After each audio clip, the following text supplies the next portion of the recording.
कैसे हैं आप लोग? उम्मीद है ठीक होंगे, मस्त होंगे, दुरुस्त होंगे। आज हम आपको बताने वाले हैं सर्कुलेटरी सिस्टम। सर्कुलेटरी सिस्टम क्या होता है? परिवहन तंत्र। ठीक है, परिवहन तंत्र को हम जानते हैं कि यह क्या करता है। परिवहन मतलब होता है घूमना और तंत्र मतलब होता है अंग, कि यानी कि घुमाव में सर्कुलेशन के लिए, जैसे कि हम एक उदाहरण समझते हैं कि एक जो बिजली एक जगह से दूसरी जगह पहुंच जाती है, एक से दूसरा बल्ब कैसे जल जाता है, तो उसके लिए कुछ वायर्स बिछाए होते हैं। ठीक है, कुछ वायर्स बिछाए होते हैं जिसमें जो है आपकी बिजली का प्रवाह, मतलब जो धारा जो होती है वो बहती रहती है और एक जगह से बिजली दूसरी जगह पहुंचाती है। कौन पहुंचाता है? तार पहुंचाता है। ठीक है, उसी तरीके से हम समझते हैं कि सर्कुलेटरी क्या होता है।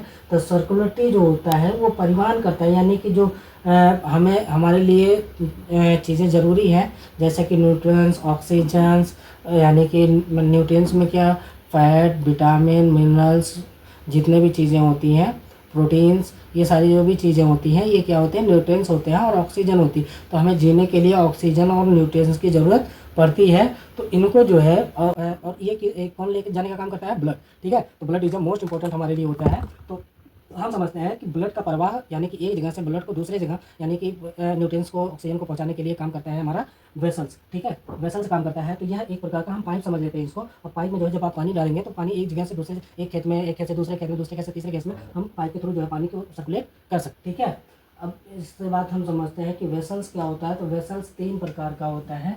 वेसल्स तीन प्रकार का होता है: आर्टरी, वेन, कैपिलरी। कैपी ठीक है, तो कैपिलरी होता है, धमनी होता है, ये सिरा होता है। तो ये दोनों जाके जहाँ पे मिलता है बनाता है हमारा कैपिलरी बनाता है। ठीक है, तो हम समझते हैं कि ये सबसे बड़ा जो होता है हमारा महाधमनी, जिसको हम बोलते हैं महाधमनी जिसको बोलते हैं। तो महाधमनी को हम बोलते हैं सबसे बड़े आर्टरी का नाम होता है एओर्टा। अब यह एओर्टा जाके बढ़ता है धीरे धीरे, कई खंडों में जाके बढ़ जाता है। तो ये कई भागों में जब बढ़ता है तो इसको हम बोलते हैं आर्टरी। क्या बोलते हैं? आर्टरी, यानी कि धमनी। ठीक है, धमनी बोलते हैं। फिर यह आर्टरी जाके बढ़ती है हमारे आर्टियोल्स में। किस में बढ़ती है बाबू?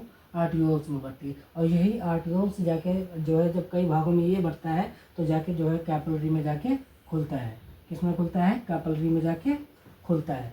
ठीक है, और कैपिलरी क्या करती है कि जब हार्ट से एओर्टा खुला और एओर्टा से आर्टरी में आया, आर्टरी से आर्टियोल्स में आया और आर्टियोल्स जो है आर्टियोल से पहुंचा कैपिलरी में। तो कैपिलरी क्या करता है कि जो है, हम कैपिलरी का कुछ स्ट्रक्चर देखें तो आपको कुछ इस तरीके से उसका स्ट्रक्चर मिलता है।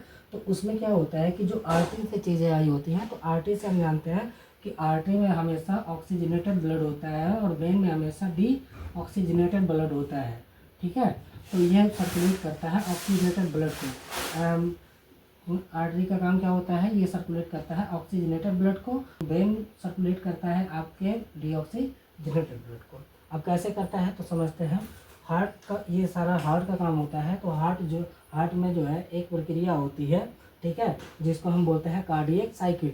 तो कार्डियक साइकिल के दौरान जो है ब्लड का शुद्धिकरण होता है और ब्लड शुद्धिकरण करके जो है धमनी के थ्रू पूरे बॉडी में भेज दिया जाता है। जैसे कि हम यहाँ पे देखते हैं, अभी भी इसका प्रोसेस हम अगले वीडियो में बताएंगे दोस्तों, कि किस तरीके से हार्ट जो है हमारा काम करता है, किस तरीके से जो है ब्लड को ये शुद्धिकरण करता है, यानी कि शुद्ध करता है। शुद्ध मतलब उसमें ऑक्सीजन आ जाता है। कैसे आता है, किस तरीके से आता है, हम सारी जानकारी आपको अगले वीडियो में देंगे। फिलहाल अभी आपको बताते हैं कि हमारे पूरे बॉडी में ब्लड का सर्कुलेशन कैसे होता है, यानी कि जो है किस तरीके से कहाँ जाता है, कैसे जाता है, तो हम उस चीज़ को समझते हैं।